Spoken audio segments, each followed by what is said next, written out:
And greetings. Welcome to the Evidence and Reasons for the Christian Faith video channel.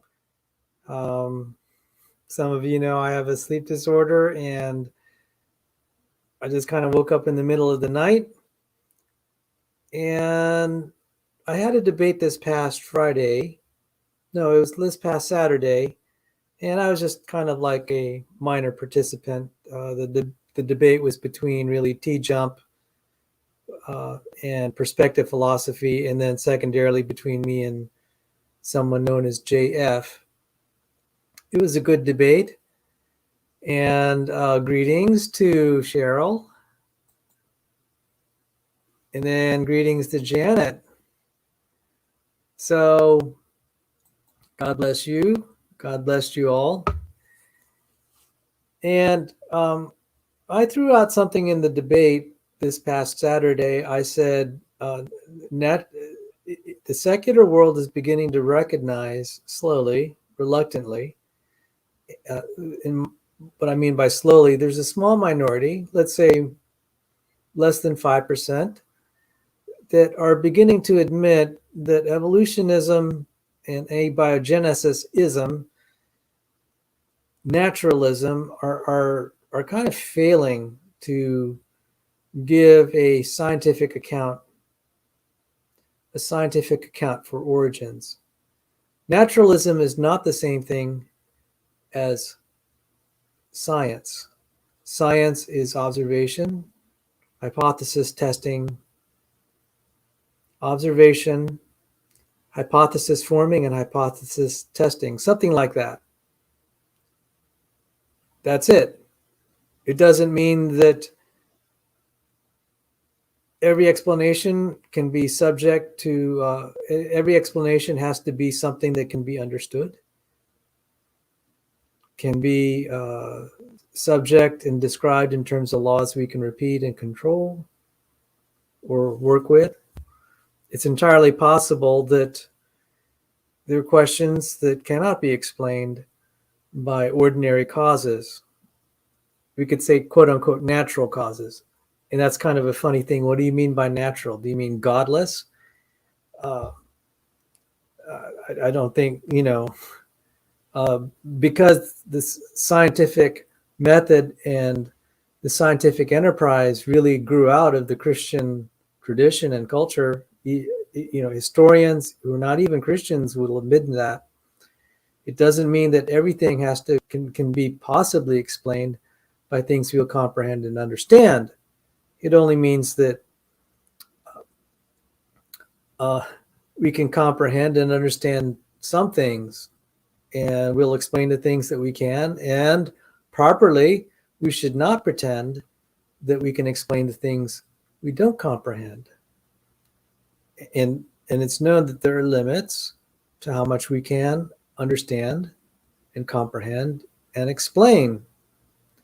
So what evolutionists and abiogenesists and naturalists, quote unquote, that is advocates of scientism, is that everything can be explained in terms of well-defined laws, repeatable and subject to experiment. And there's absolutely no proof of that. In fact, Lawrence Krauss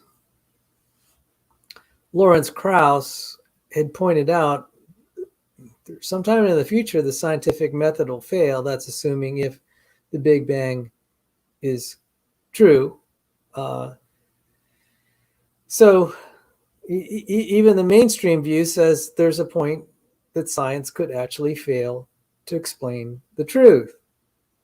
Now, I actually have more faith in the scientific method than I do the Big Bang. So if the Big Bang is saying science will sometime fail, that's also sort of evidence, I think, just kind of an intuitive level that maybe the Big Bang is wrong.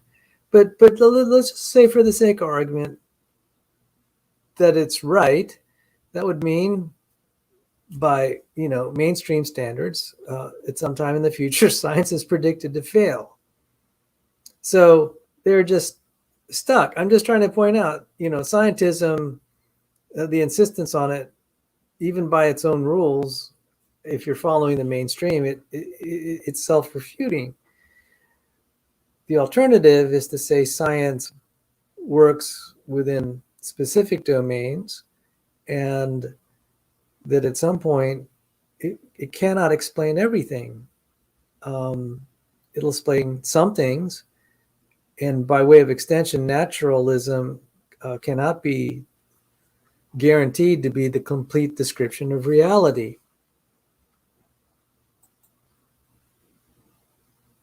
Amen. So where am I leading with this? So I pointed this out to James on Saturday. I had the debate on Saturday. People had complimented me here. Of course, the usual riffraff at modern day debate, who are closed-minded atheists, always said negative things. But there were a few compliments about me personally, and then also the debate on the whole. And James texted me, which he almost never does, on my cell phone, usually through email. And he said, "That was really good, Sal. I was really interested about when you said naturalism starting to fail." I said, "Well, if you want to hear more, maybe you could invite me to a debate, hint, hint." And I suggested that it be a debate between me and SpeedOfSound. And James said, "Well, it'd be better to have 2 versus 2. That just seems to be the more popular format." And I said, "Okay, all right, 2 versus 2. So who did I pick as my debate partner? I picked Rebecca Davis of Examining Evolution to be my debate partner. She's been a frequent co-host here. Rebecca was reluctant. She said, "What do I know?" I said, "No, it's easy. All you have to do is just tell them in the debate, just ask the right questions and I'll help you out. We're there. We'll be working on this together. You just ask certain questions, and it's gonna.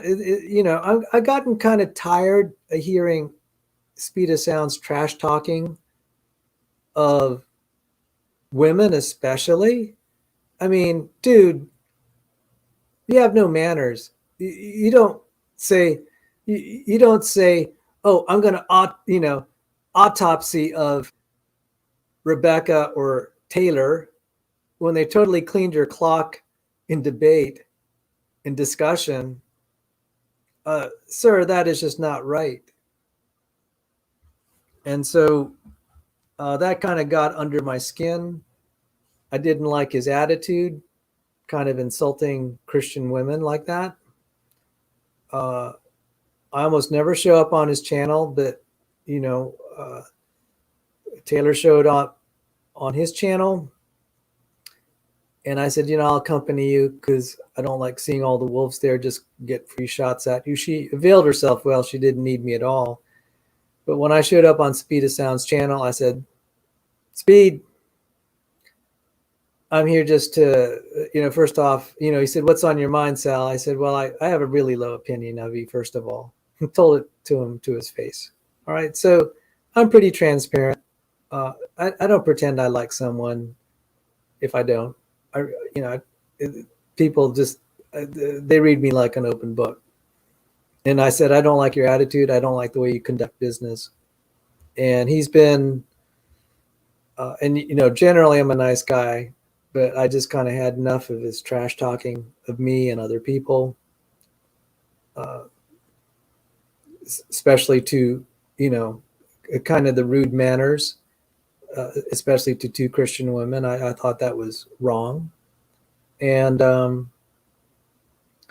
so that got under my skin. He starts doing that. It kind of got me saying, I'm finally going to confront him, because he's been trash talking me for 2 years, and I usually try to ignore him and keep saying he says I'm a coward, that I won't confront my critics. And like, dude, here's your chance. You want a piece of me? Come on, show up. 9 p.m. this Friday was when James suggested the debate. I really just wanted you and me, but uh, in deference to James, it's going to be 2 versus 2.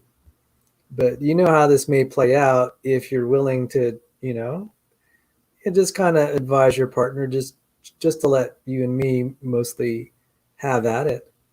And then after that, you're welcome to come here.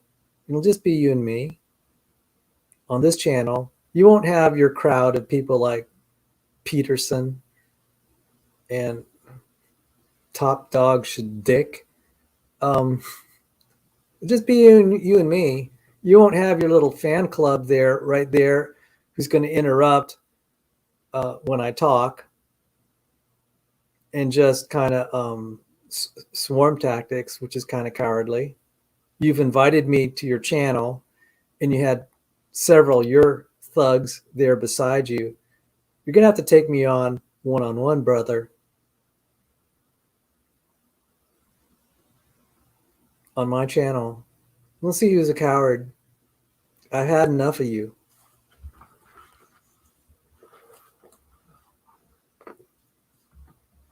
So it might be a 2-hour debate. You want to hang out here for 6 hours? We'll have at it, finally. Let's finish this. Maybe you can just shut up after this.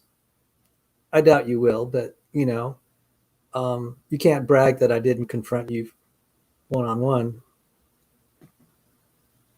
So, you could show up.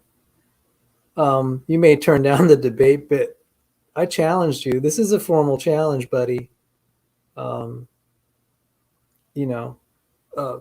Rebecca's kind of concerned I'm going to just beat you up so badly. She said, Sal, you got to be nice to him, and I'm already not being so nice to you. So on the debate stage, I'll be civil because this is for James on Friday. But when you come to my after show, we're going to settle a score, you understand? And if you don't show up on this channel, I gave you the opportunity because I banned you from this channel because I'm fed up with you. But I promised you, and I wanted to keep my word because you let me show up that one day when Taylor was on your channel. I said, okay, I'll give you a chance to come back to this channel. You get to talk to me. We could debate each other. I'm giving you one chance. If you want to decline, all right. You had your chance. We can have it out now. We can have it out finally. 2 hours, modern day debate, 6 hours here, and then I'm done with you. Take it or leave it, buddy. And if you back down, I'm not going to let you forget. So,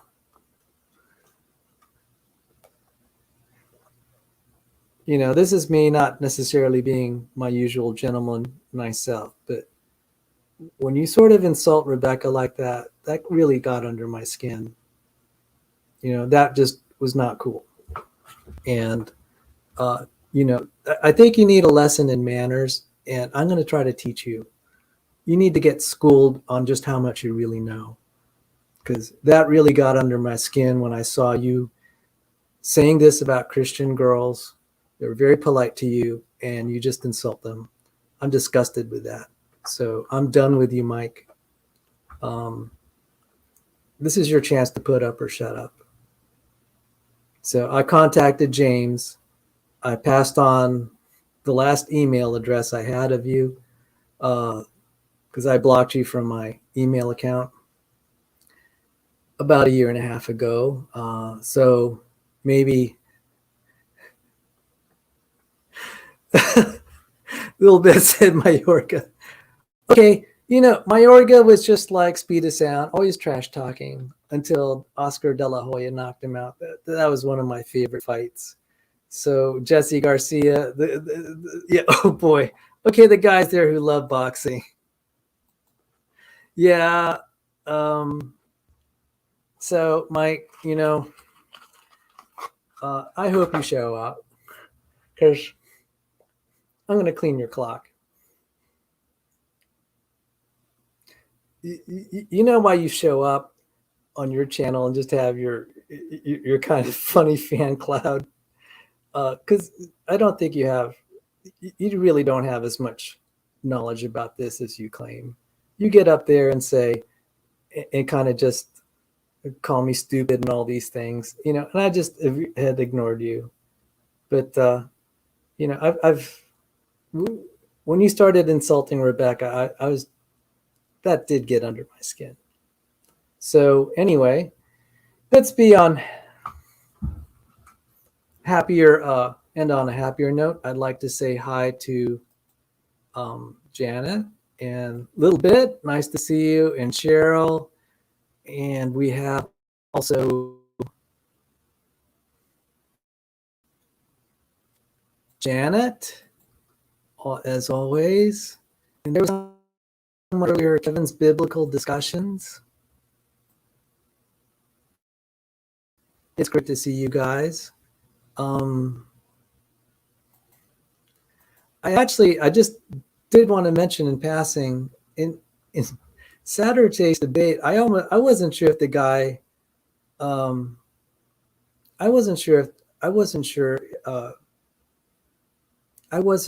if the guy, my opponent JF, was being serious when he was saying, because we normally think atheists are pro-abortion, but he seemed to be really happy about the Roe v. versus Wade decision. If he was sincere, I salute him for that, even though he's, he doesn't obviously share my Christian beliefs, but he seemed like a gentleman of conscience. And so,